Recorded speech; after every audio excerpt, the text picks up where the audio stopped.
Wildwood, reporting live from Daly City. I know. Taco Bell. And I was so embarrassed for her. She was saying things like, what kind of music do you listen to? Granted, it's one of those That irresistible Taco Bell taste you crave. stuff. Now you can make it right at home with Taco Bell Home Originals. They're really, really bad for my neck. Taco Bell Home Originals, the crunch you crave. LL Cool J and Dan Aykroyd, get it live.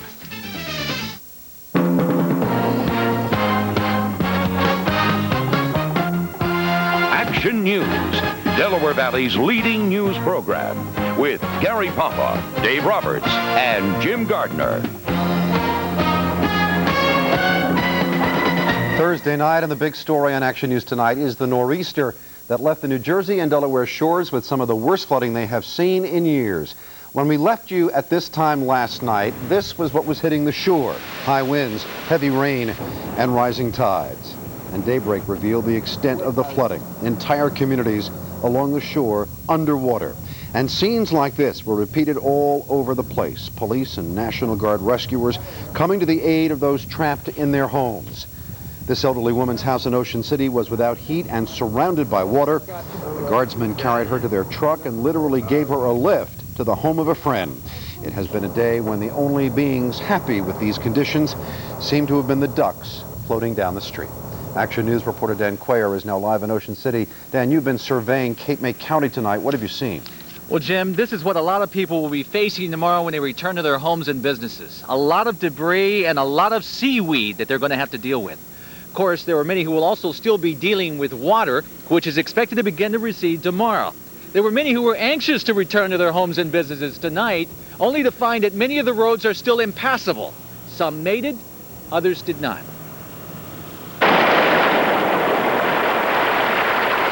A familiar sight in Ocean City tonight, in most of the shore communities actually. Some didn't seem to have any trouble getting around. Others tried, but then decided it wasn't worth the risk. I stayed over at the casinos for a couple nights, and I called the police before I left. I says, can I get over the 34th Street Bridge? They said, yes. Can I make it all the way up to Central? They said, yes, and it's obvious you can't. Among those who did make it home, Jean and Nancy Sassy, who spent the night earlier with relatives on higher ground. We have never seen it this flooded in front of our house before, never. Yeah, but it looks like you lucked out with the house. Yes, we're high. We sit high, so we did okay. It's just a matter of getting to and from your house, right. Huh? Splashing through. It's not too bad. No, it's not. And here we go. At least, thank God, it's not real cold. Just a little. But as we said, they were among the lucky ones. I'm trying to get to my business, Dunkin' Donuts, located on 10th Street and the West Avenue. But you can't get there. No way. Earlier today, the Coast Guard managed to get a chopper in the air to get an aerial tour of the flooding. To be sure, water did make its way into some homes and businesses, but mostly the water was only high enough to turn homes and businesses into their own islands. In some cases, difficult or impossible to get to. And so it was for some people tonight. Another night in the casino or what? No, I'm going to make it. By hook or by crook, I'm going to make it. You're determined to make it? Yeah, I won, now I should go back. Hey, how much you win? Oh, I can't tell you that. My kids are watching. Most people will try again tomorrow. Only then will they truly know how their homes and businesses fared. And then, of course, there's the cleanup, which is expected to begin in earnest tomorrow as the waters begin to recede. I'm Dan Quayer, Channel 6 Action News in Ocean City, New Jersey. Thank you, Dan. Governor Christie Whitman will take a helicopter tour tomorrow of the Jersey Shore, and from the air she will get a bird's eye look at scenes like this in Strathmere, Cape May County. This community got clobbered over the past several days. Cape May County is still under a limited state of emergency. Officials in Atlantic County have lifted their state of emergency except in Brigantine. Authorities there want to assess the aftermath of this morning's high tide. Let's check in with New Jersey correspondent Nora Mishanik in Atlantic City. Nora, how much of a threat is that high tide coming in about 4 hours from now? Jim, officials don't seem to be too worried about it, except in Brigantine, where there are still floodwaters in the street. The water has nowhere to go, and high tide means more water and more flooding. Now, the focus now is assessing the damage. The shore towns here have certainly taken a beating. The water will evaporate, but they've got to figure out how to replace all their disappearing beaches. But it's beat us up pretty bad, and we're very vulnerable now if anything should happen after this. At the end of a 36-hour shift monitoring the storm, Atlantic City Emergency Management Director Bob Levy showed me the extensive damage to the dunes and beach off Martin Luther King Boulevard. See those two poles? The beach used to extend out that far, but now about 100 feet of it has been reclaimed by the angry Atlantic.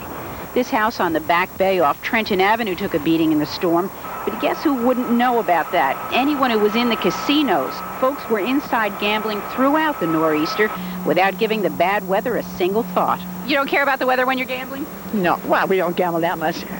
Did you win today? A little bit. I do okay playing blackjack. So no storm was going to stop you? No, not like this. They don't care about what's going on. They come in there, gamble, have fun, lose their money, and have a smile. This was the dramatic scene at high tide in Ventnor this afternoon as ferocious waves pounded the seawall. Tonight it was much calmer, but the surf has taken its toll. At Richards Avenue and the boardwalk, the street literally caved in, collapsing after 2 days of crashing surf. It's been a frightening time for oceanfront dwellers, and they are finally breathing a sigh of relief. I think at this point it's over, but I'm glad to see that it is over because this was one of the toughest storms we've had. Again, the emergency has been officially declared over. Emergency management officials have called it quits and gone home, except for in Brigantine. They're going to wait until after that high tide. And you can expect some closures on routes 30 and routes 40 tomorrow morning, perhaps because of flooding. The Atlantic City Expressway should be open. And Jim, if anyone finds my hat, please return it. The last time I saw it, it blew off and was floating away in the Atlantic Ocean. That's it from Atlantic City. I'm Nora Mushanek reporting live on the Action Cam. Back to you. Could be in Portugal by now, Nora. Thank you. The beaches and coastline of Delaware also hit very hard by the powerful storm. Waves slammed into the boardwalk in Rehoboth Beach and left sections of wood floating in the floodwaters.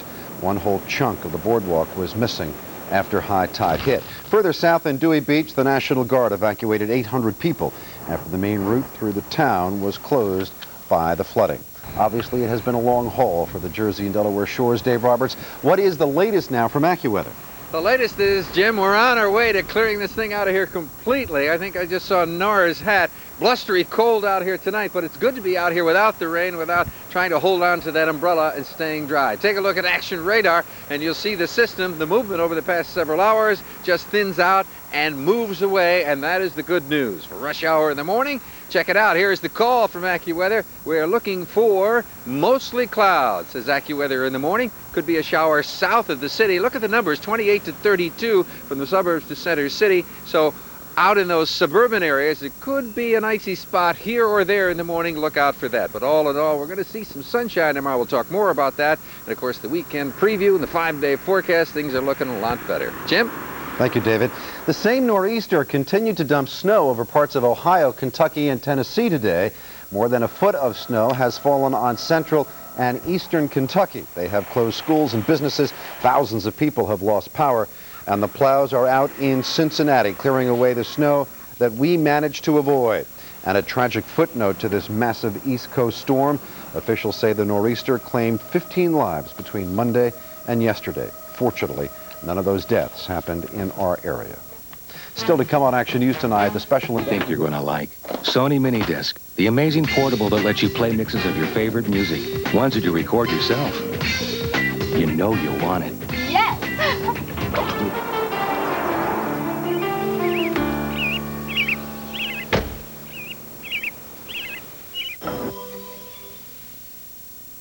Now, tomorrow night here, as you know, we have the beginning of the Olympics on CBS from Nagano, Japan. Tomorrow night, the opening ceremonies at 8 Eastern and Pacific time, a 3-hour celebration that CBS is now lighting candles to.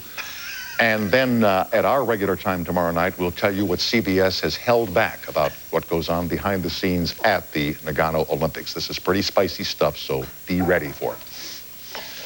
A truly wise man never plays leapfrog with a unicorn. Back tomorrow night, same time, same station. Thank you all for watching.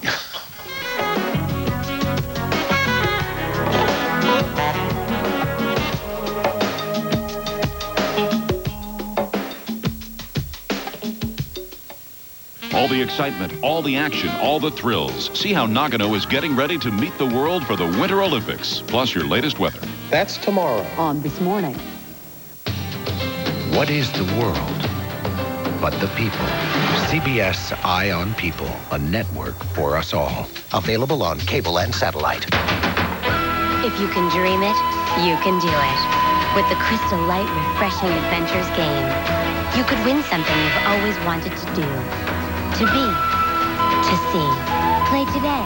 You could win instantly. Just match the barcode on your Crystal Light with the one in our ad in selected February and March issues of these magazines. You could win a $20,000 wish come true and make it as unique as you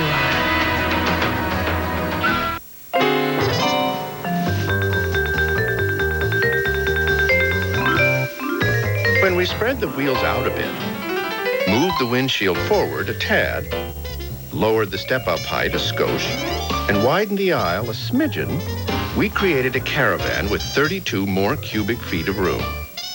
It's remarkable what a few alterations will do. Now get up to $1,000 cash back on Dodge Caravan. What Monica Lewinsky told a former flame about the president. Next American Journal. This is KYW News 3 at 11. The big nor'easter of '98 has spent its fury pounding and punching our shores. But now its lingering legacy of repeated Back Bay flooding still torments thousands of people.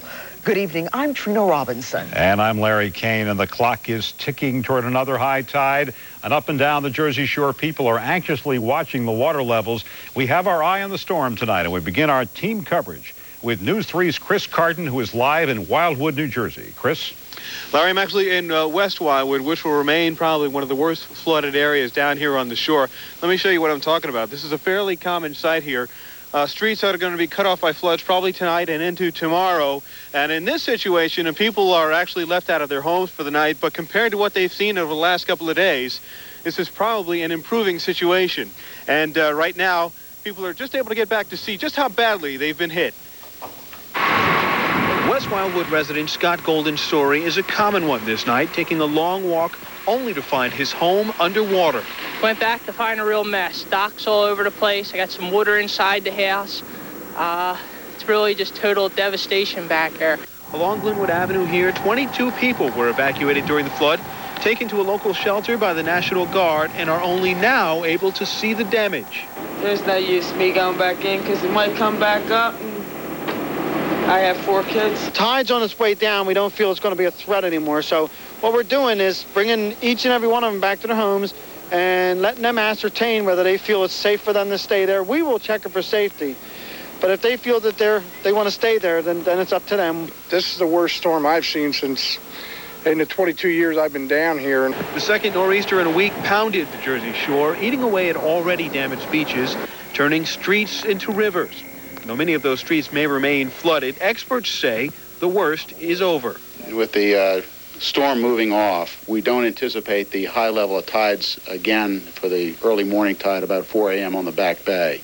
We anticipate it to be about 7.5 feet, and that's a tide height we're used to living with on a regular basis. And that's encouraging news for Wildwood's Carla Adair, who saw her first floor apartment flooded by 3 feet of water.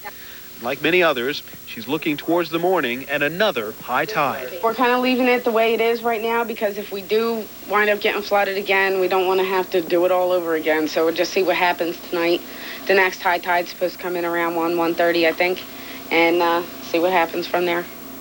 Now, the high tide is actually expected to come a little bit later than that, but with it on the way, these streets probably won't be cleared or reopened until sometime tomorrow, probably the next day.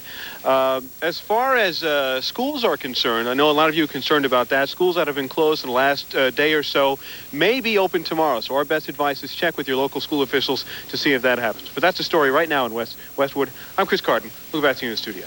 All right, Chris, get inside and get dry. It's been a long day for you. Well, the storm has brought some dramatic moments over the past 36 hours. If you've been out there, you know it. News 3's Ren Scott is live now in Atlantic City with more. Ren.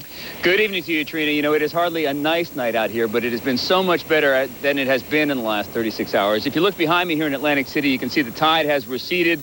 The ocean is still churned up quite a bit, but the wind has died down, and that is the big factor. Now, for the last 36 hours, I have been here with photographer Alan Kohler and Dennis Richardson, and they have taken some extraordinary pictures to document an extraordinary storm.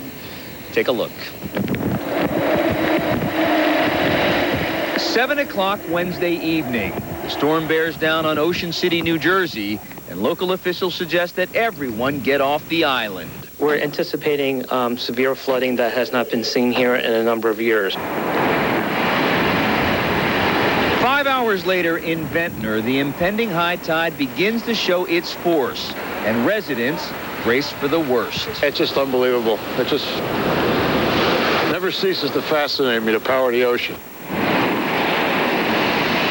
Just before 2 a.m., the high tide hits, and those who have hunkered down in oceanfront homes in Ventnor wonder if they have made the right decision. Well, I'm nervous, but I'm here.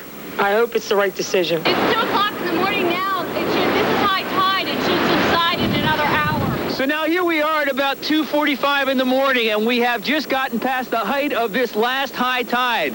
But as you stand here on the boardwalk, the waves continue to crash against this structure. It vibrates every time a wave smashes against it, and it is amazing to stand here and believe that this structure made it through high tide.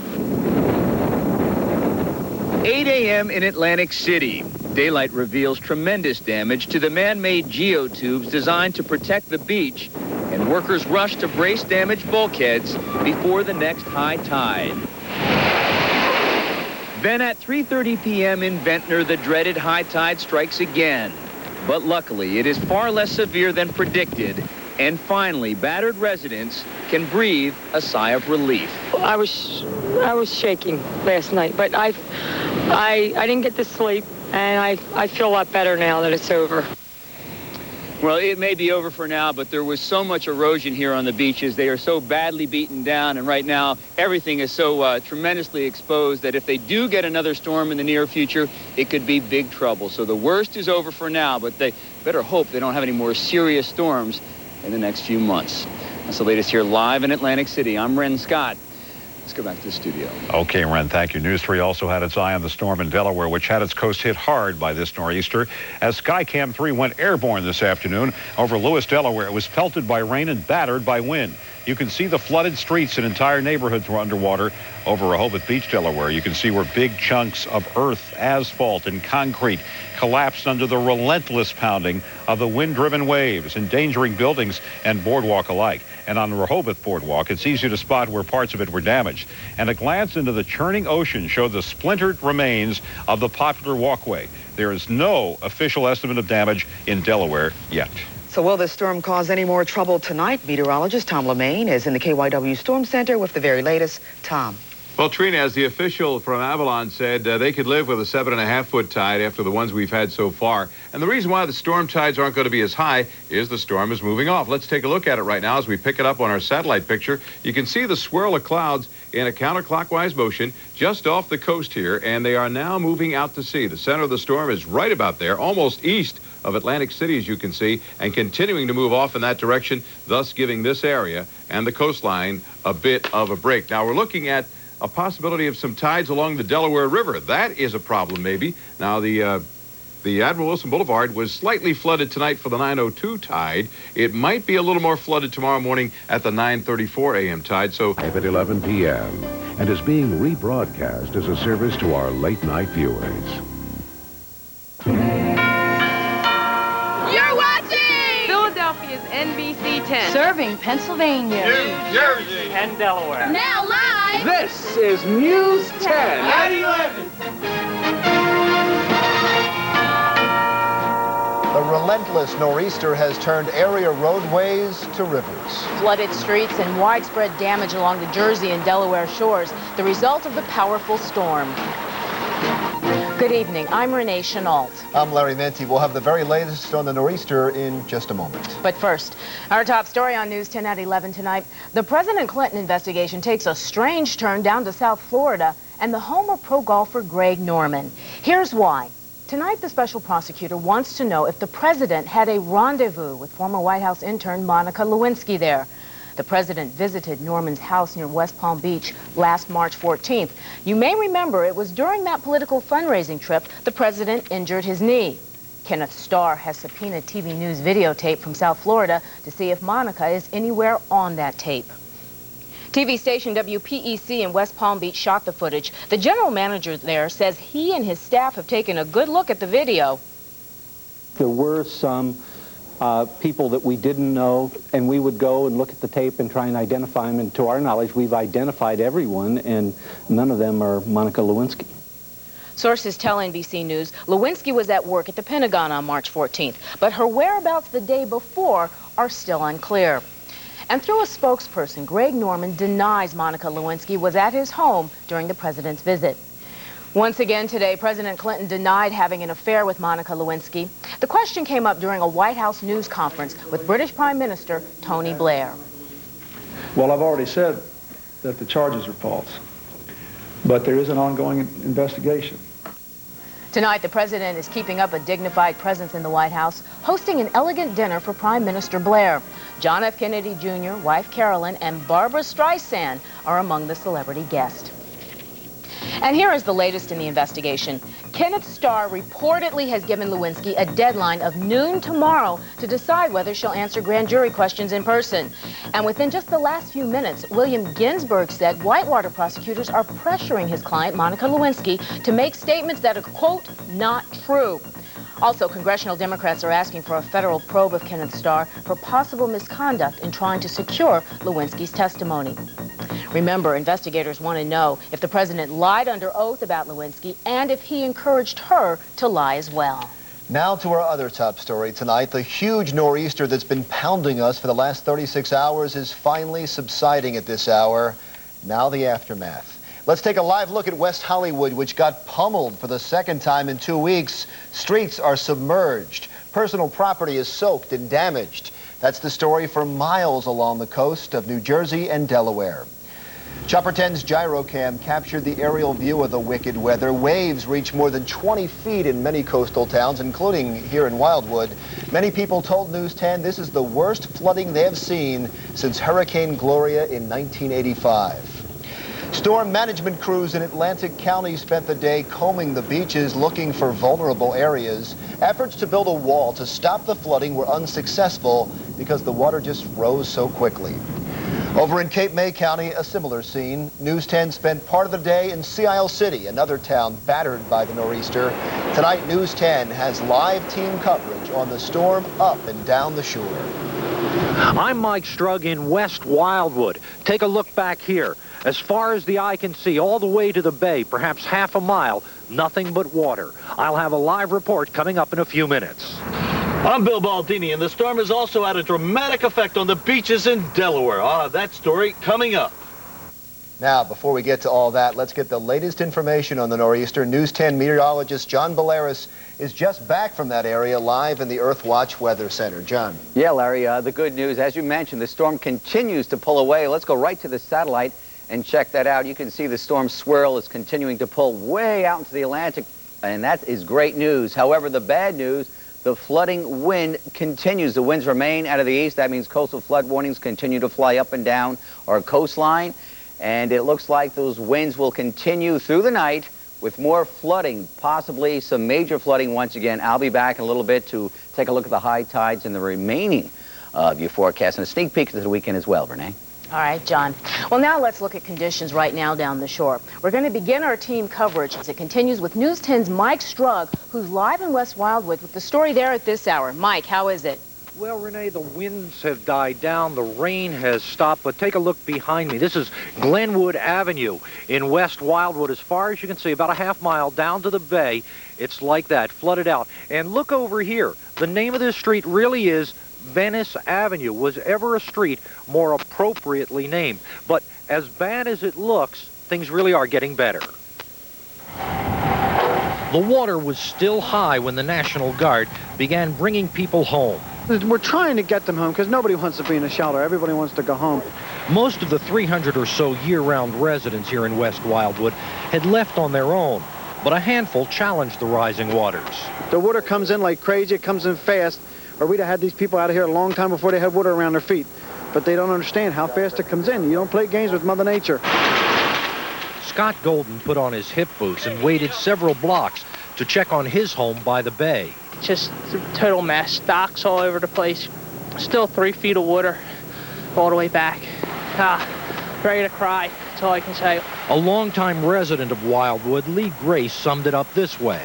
Well, it definitely wasn't a beach day. I've been here 22 years, 23 years, and this is the worst worst flooding I've seen. Where we're staying at right now would have been up around your armpits this morning, or at least your waist. Definitely not a beach day. Fortunately, we are high and dry, and local officials are now confident the worst is over. Live in West Wildwood, I'm Mike Strug, News 10. All right, thank you, Mike. So that was the scene up here in West Wildwood, as we said, flooding all up and down the New Jersey coast. But across the bay in Delaware, this area was hit even worse, with the resort communities that dot the bay shores are underwater, and the southern towns along the Atlantic Ocean, like Rehoboth Beach and Lewis, these two areas were smacked especially hard. News 10's Bill Baldini checked out the damage right down here. This is the beach, or what is left of it, in Lewis, Delaware. Waves whipped up by 48-mile-per-hour winds prompted some temporary evacuations. This is the second time in 7 days this area has been slammed by a nor'easter, and the combined effect is very serious. Have you ever seen it this bad before? No, I haven't. How bad is it back there? It's coming and going. It keeps coming up, going down with the tide. In lower areas, homes are flooded, and there isn't much the owners can do about it. The state also called out the National Guard as a precautionary measure in case people need help. In the midst of all this, some still have a fascination with Mother Nature and venture into the heart of the storm. Did you ever see anything like this before? Yes. Really? I saw the 62 storm. And it was worse than this one? Oh, yes. Lewis, Delaware is officially in weather shock. You still can get around in high areas, but low areas like this one speak for themselves. And some officials here are now saying the situation is dangerous. Bill Baldini, News 10. Tonight, Delaware Governor Tom Carper has declared a state of emergency for Sussex County, and all schools in Sussex County will be closed tomorrow. In New Jersey, schools in Ocean City, Sea Isle City, Avalon, and Stone Harbor will also be closed. And here are the schools that are open. All Atlantic County schools, Wildwood and North Wildwood schools are open tomorrow. Tonight, education pioneer Dr. Ruth Wright Hare has been laid to rest after a touching funeral. Thousands of people, from city leaders to former students, attended the service today at West Philadelphia's Mount Pisgah's Church. Dr. Hare was the city's first black teacher, first black principal, and first black school board president. She died Friday at the age of 87. Tonight, we have the strongest signs yet of an impending U.S. military showdown with Iraq's Saddam Hussein. More American and British firepower arrived in the Persian Gulf today.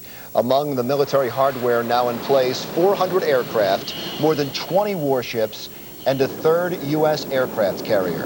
Tomorrow, 2,000 Marines will join the growing armada. Despite the buildup, President Clinton said any attack would not target Saddam.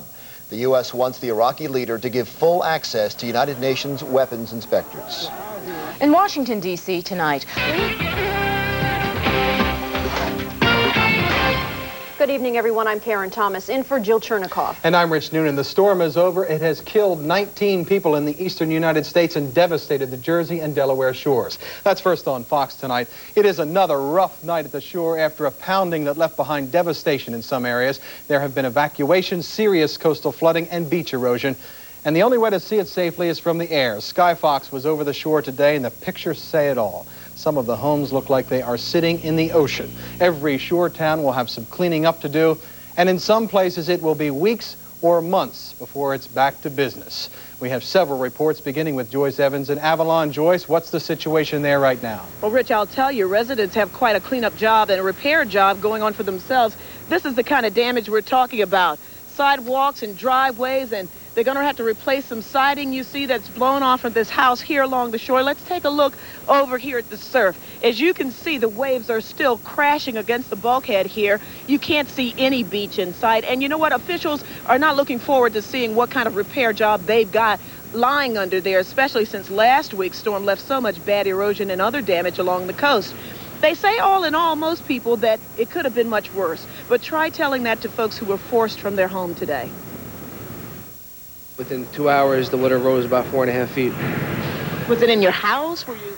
It was in the house. It was everywhere. There was water all over the place. I saw people's decks being ripped off. I saw things blowing down the street that I've never seen before. John DeNoyo was one of 19 people in West Wildwood who had to be rescued by the National Guard.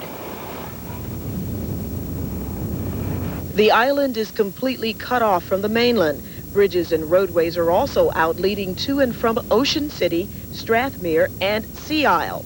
The Back Bay looked more like the ocean in Middletown Township. Some residents on Grass Sound actually rode out the storm inside these houses.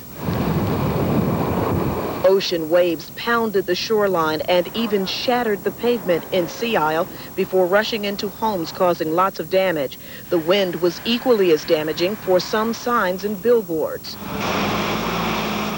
Cleanup crews in Stone Harbor tried desperately to fight back, but strong winds and waves shoved the sand right back at them.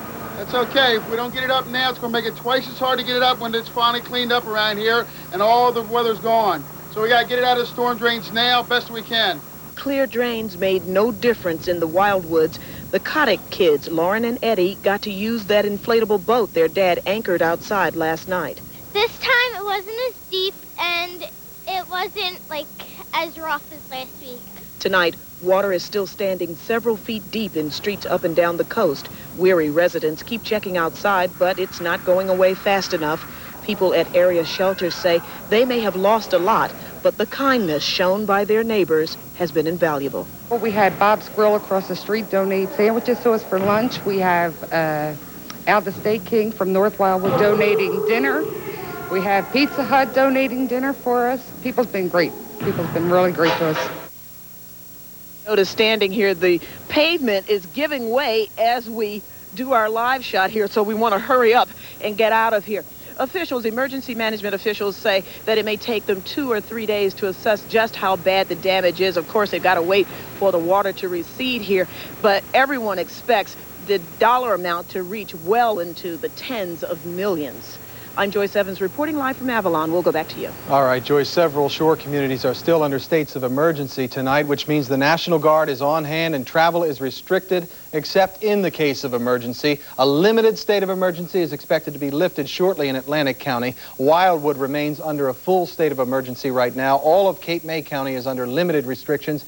And further south, Sussex County, Delaware is under a state of emergency, and it could be sometime over the weekend before it's lifted there.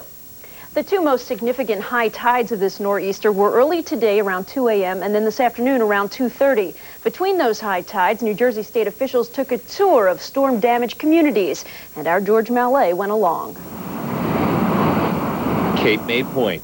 Early afternoon found the 2-year-old flexible seawall here being pounded by the storm-fortified waves of the angry Atlantic. New Jersey state officials riding in National Guard Humvees made this vulnerable meeting point of the Delaware Bay and Atlantic Ocean the first stop of their storm tour. Mayor Malcolm Frazier told his visitors the ocean's wrath is starting to run into money. Last week's storm we figured up on a conservative basis at about $1.6 million. So I would say that this is probably another $1.6 million worth of structure that we've had. From the point, the tour progressed north to the Wildwoods, arriving shortly before the afternoon's high tide. Already, Delaware Avenue had been filled with salt water from the Back Bay, marking the second flood of this stubborn storm. It looked like the ocean right here. You know, it was all the way, I mean, everything around here was absolutely covered with water. Betty was not alone in her plight. When high tide arrived, much of North Wildwood was covered with water. After 2 nor'easters in as many weeks, here in North Wildwood, people's tolerance for flooded streets and high winds has reached a low ebb. That said, there are some residents here who are keeping their sense of humor. The proprietors of Flanagan's Gift Boutique view the winter storms with cheerful resignation. That surprises me. You got a smile on your face. Well, no, because we're having fun. That's, you know, what else can you do about it? I mean, the water's going to come in. You can't stop it. So you may as well have a little fun while you're trying to stop it. Still, Waltz and other residents here hope the winter of '98's count of nor'easters will end at 2. In North Wildwood, George Mallet, Fox News. And because of the flooding, all schools in Atlantic City and Sea Isle City are closed tomorrow, as well as schools in Sussex County, Delaware. They are also closed tomorrow. Other schools could be shut down, so please stay tuned to Fox tomorrow morning for the very latest. That's right. Just to add to that, Sussex County, except for the Seaford School District, I'm just being told now. So all of Sussex County except for the Seaford School District. Other schools could be shut down, so stay tuned tomorrow morning to the Fox Morning News and Good Day Philadelphia. Delaware's beaches might have taken the worst of this storm. Rehoboth, Bethany, Dewey beaches, all hammered by the winds and surf. Jacqueline Bolden has that part of the story from Delaware. The first hint at what the day would bring came about 2 o'clock this morning with high tide. The surging seas washed over streets, sidewalks, and up underneath the boardwalk. When daylight came, the damage was easily visible. The boardwalk was battered. A hotel lost a chunk of its wall, and neighborhoods near the ocean and the bay were badly flooded. My first reaction was, ooh, I wonder if we should have evacuated, because I always thought, we've always been able to get out this way, and this was flooded right here at the intersection, but it didn't go any farther. The National Guard was brought in to help with evacuations and to keep people out of areas which weren't safe, while plows cleared streets of sand and debris. It is not a surge situation like we had in the '92 storm, so we haven't had any kind of violent type structural damages, but it's probably when a lot of water damage, interior and things like that. The pelting winds and driving rains eased up, but only for a while. The storm was far from over. The early morning high tide was just the beginning. Municipal officials knew that with the ground so saturated and the beaches so depleted, the real damage would come this afternoon. It is almost high tide again, and the waves are picking up where they left off. Waves offshore measured 25 feet high, the biggest waves this area has seen in 14 years. Sections of the boardwalk collapsed under the pressure. Well, the boardwalk was designed that the decking would come loose before the structure beneath it. So hopefully that's what happened, and we'll get out there and put the decking back down, and we'll be in pretty good shape. But clearly all the access points to the boardwalk, at least from here north, have been severely damaged and are going to take quite a while to repair. So it will be days before they know how much damage has been done all along the Delaware waterfront. But this much is clear. Once again, the ocean surged to take back what it wanted. And the people who live so close to it could only watch and hope for the best. In Rehoboth Beach, Jacqueline Bolden, Fox News. And just over the bridge in Camden, floodwaters made it tough to get around. Admiral Wilson Boulevard was down to just one lane most of the day. Camden police kept a close eye on the traffic and rising water. Intersections and store parking lots along the highway were hardest hit. However, waters have receded somewhat. Anna trades ballet slippers for skates and unseals her special gift. Okay, let's start with an axle. There might be other people on the ice, but she seems to be alone. And out. She is a figure skating prodigy. Possible future For homes in plastic.